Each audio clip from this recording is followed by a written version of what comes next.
Hello, I'm Rex and welcome to Babel Planet. I've got an announcement to make at the end of this video, so this is gonna be a short one. Let's get on it then. Do you remember this? What about this? We've been talking extensively about how no one can control language. However, that doesn't mean that people won't try. Something interesting about Chinese is that all its dialects are written the same but spoken so differently that if you walk too far away from home, eventually you won't understand anything people say. Despite this, we call all these languages Chinese because the Chinese government has pushed for a sense of national unity, so they won't call them anything else. In Japan, they have the reverse situation with Korean. Usually, to name a language in Japanese, you name the country it came from and then add go at the end. However, North Korea is named Kita Chosen and South Korea Kankoku. And there are obvious reasons to avoid taking sides in that international dispute. Some cultures, like the Welsh, give great importance to their minority languages, trying to get as many people as possible speaking them. And some other cultures, like mine, don't give them nearly enough importance, and that is if they're not deliberately trying to suppress them, like the French government with Breton. And there are people, and tangerines, who use language as a weapon to get the attention and support of others for good or for evil. This is possible because language and culture are deeply connected. After all, it's only because of our tales and history that we can form tribes and peoples. But it's more than that. Studies have shown that the words we use can influence how we think and feel. Not only that, but there are situations like the authority fallacy, where someone who looks and talks like they know more than others will usually have it easier to convince people to follow them. For example, me. I'm not kidding.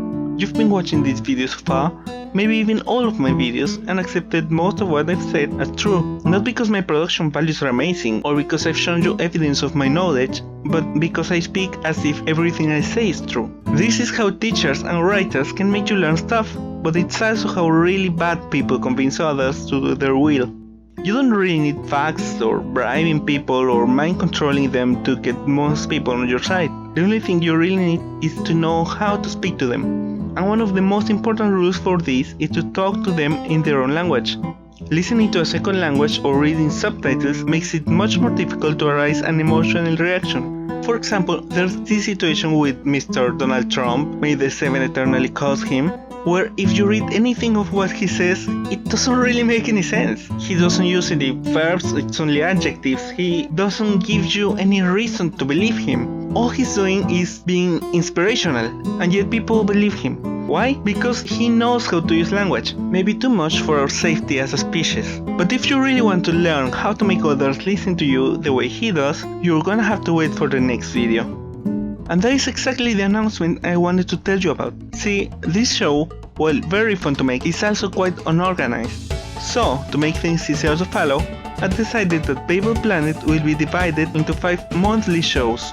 The main purpose of this change is to make shorter videos that focus more on the information and less on trying to cover everything. And it's gonna work this way.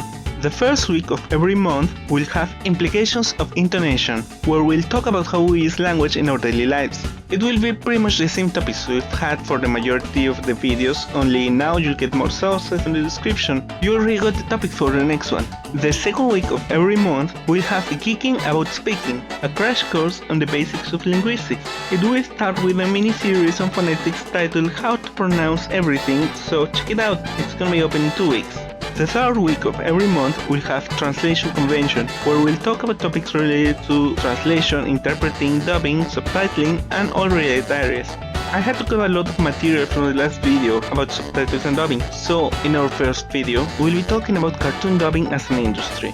The fourth week of every month we'll have the nuance of fluency. Here I give you the basics to start learning in different languages, plus a lot of resources you can consult, like this. We'll start with my favorite language, Japanese, so be prepared for something cool. Finally, on the months that have more than 4 weeks, you'll get the metronome, where I'll post an original poem about pretty much anything. So if you enjoyed this one, you'll probably like what's coming. Now we have some structure. So if you like my videos or if you're curious about what's coming, subscribe and share them with your friends. Follow me on Twitter and Tumblr for cool content, and now that YouTube finally has a system to create subtitles, I'm gonna retire that end card. Thank you for watching, cheers to you all!